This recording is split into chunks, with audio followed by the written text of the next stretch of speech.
Good morning students. Plus 2 സാമ്പത്തിക ശാസ്ത്ര online ക്ലാസ്സിലേക്ക് എല്ലാ വിദ്യാർത്ഥികളെയും സ്വാഗതം ചെയ്യുന്നു. We have already completed the first chapter of microeconomics and the first chapter of macroeconomics. സൂക്ഷ്മ സാമ്പത്തിക ശാസ്ത്രത്തിലെ ഒരു ചാപ്റ്ററും അതുപോലെ തന്നെ സ്ഥൂല സാമ്പത്തിക ശാസ്ത്രത്തിലെ ഒരു ചാപ്റ്ററും നമ്മൾ കംപ്ലീറ്റ് ചെയ്തു കഴിഞ്ഞു. Now we are going to discuss the second chapter of microeconomics. സൂക്ഷ്മ സാമ്പത്തിക ശാസ്ത്രത്തിലെ രണ്ടാമത്തെ അധ്യായമായ The Theory of Consumer Behavior. ഉപഭോക്തൃ പെരുമാറ്റ സിദ്ധാന്തമാണ് നമ്മൾ ഇനി ഡിസ്കസ് ചെയ്യുന്നത്. So in this chapter we are studying the behavior of an individual consumer. ഒരു ഉപഭോക്താവിൻ്റെ സാമ്പത്തിക പെരുമാറ്റത്തെക്കുറിച്ചാണ് ഈ പാഠഭാഗത്ത് നമ്മൾ ചർച്ച ചെയ്യുന്നത്. കമ്പോളത്തിൽ നിരവധി വസ്തുക്കൾ ലഭ്യമാണ്. കമ്പോളത്തിൽ ലഭ്യമായ നിരവധി വസ്തുക്കളിൽ നിന്ന് ഏത് വസ്തുക്കൾ ഒരു ഉപഭോക്താവ് വാങ്ങണം എന്നുള്ളൊരു പ്രശ്നം ഓരോ ഉപഭോക്താവും നേരിടുന്നുണ്ട്. ഈ പ്രോബ്ലത്തെയാണ് നമ്മൾ ചോയ്സ് പ്രോബ്ലം എന്ന് പറയുന്നത്. നിരവധി വസ്തുക്കളിൽ നിന്ന് തിരഞ്ഞെടുക്കേണ്ട ഒരു പ്രശ്നം. ആ ചോയ്സ് പ്രോബ്ലം എങ്ങനെയാണ് ഓരോ ഉപഭോക്താവ് ഡീൽ ചെയ്യുന്നത്? How we solve this problem? അതാണ് നമ്മൾ ഈ പാഠഭാഗത്ത് അനലൈസ് ചെയ്യുന്നത്.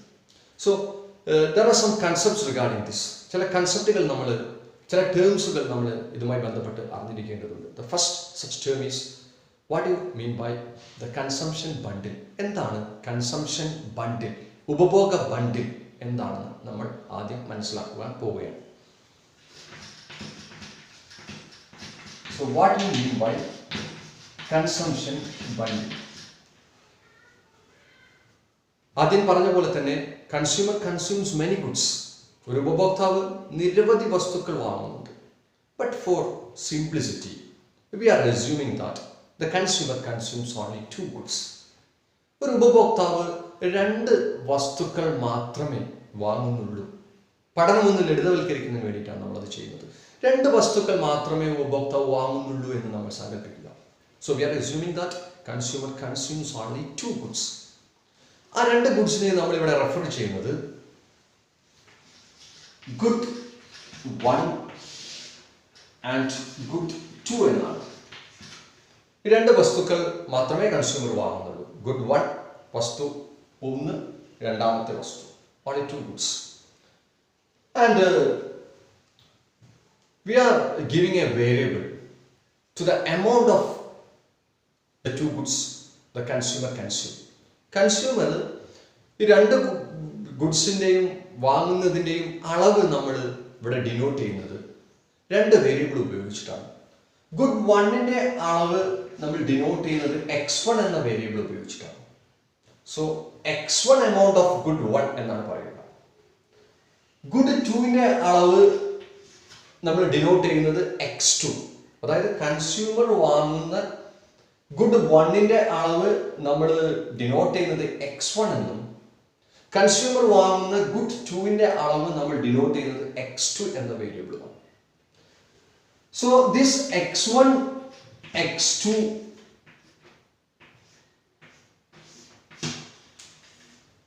is known as a consumption bundle.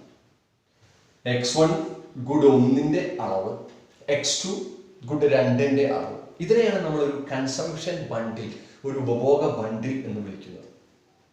ഇതെന്താ റീഡ് ചെയ്യുന്നത്? The consumer consumes x1 amount of good 1 and x2 amount of good 2. We are already assumed that consumer consumes only 2 goods and he is consuming x1 amount of good 1 and x2 amount of good 2. x1 അളവ് good 1ൻ്റെ x1 അളവാണ് consumer വാങ്ങുന്നത്. Good 2 x2 അളവ്. ഇതിനെയാണ് നമ്മൾ consumption ബണ്ടിൽ എന്ന് പറയുന്നത്. So we can define consumption bundle as any combination of the amount of 2 goods. Any combination of the amount of 2 goods can be called as consumption bundle. 2 വസ്തുക്കളുടെ അളവുകളുടെ സംയോഗത്തെയാണ് നമ്മൾ ഉപഭോഗ ബണ്ടിൽ എന്ന് പറയുന്നത്. ഒരിക്കൽ കൂടി 2 വസ്തുക്കളുടെ അളവുകളുടെ സംയോഗം. നമ്മൾ ഇത് കുറച്ചുകൂടി ഡിഫൈൻ ചെയ്യാം using numbers. Suppose 5, 4. This is a consumption bundle. 5 and 4. How can we read this?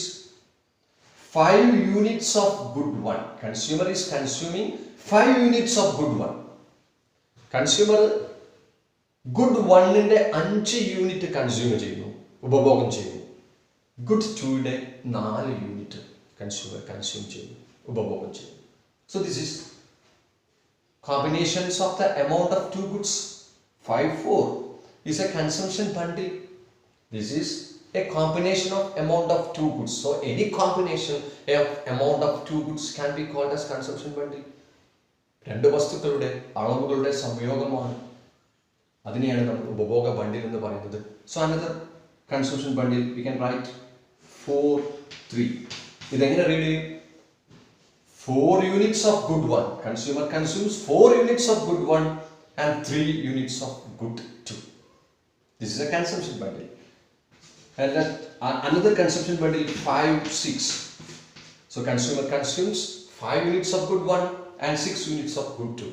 All these are consumption bundles. ഇതെല്ലാം ഉപഭോഗ ബണ്ടിൽസ് എന്നാണ് നമ്മൾ പറയുന്നത്. സോ വിപണിയിൽ കൺസ്യൂമറുടെ മുന്നിൽ, ഉപഭോക്താവിന്റെ മുന്നിൽ ഇത്തരത്തിലുള്ള നിരവധി കൺസംഷൻ ബണ്ടിൽസ് ഉണ്ടായിരിക്കും. ഇതിൽ ഏത് ബണ്ടിൽ കൺസ്യൂമർ ഉപഭോഗം ചെയ്യും? Can the consumer afford to buy all these consumption bundles? മാർക്കറ്റിൽ ലഭ്യമായ എല്ലാ കൺസംഷൻ ബണ്ടിൽസും കൺസ്യൂമറിന് വാങ്ങുവാൻ സാധിക്കണമെന്നില്ല. Because we have to know the income of the consumer. കൺസ്യൂമറുടെ വരുമാനത്തെക്കുറിച്ചൊരു ധാരണ വേണം. And also we have to know the prices of the two goods.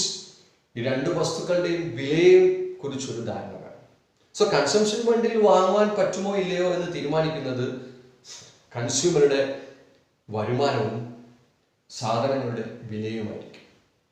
So the income of the consumer and the prices of two goods plays a very important role.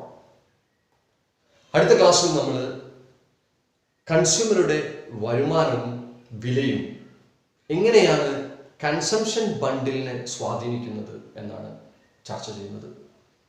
So we will see in the next class. Till then, goodbye. Thank you.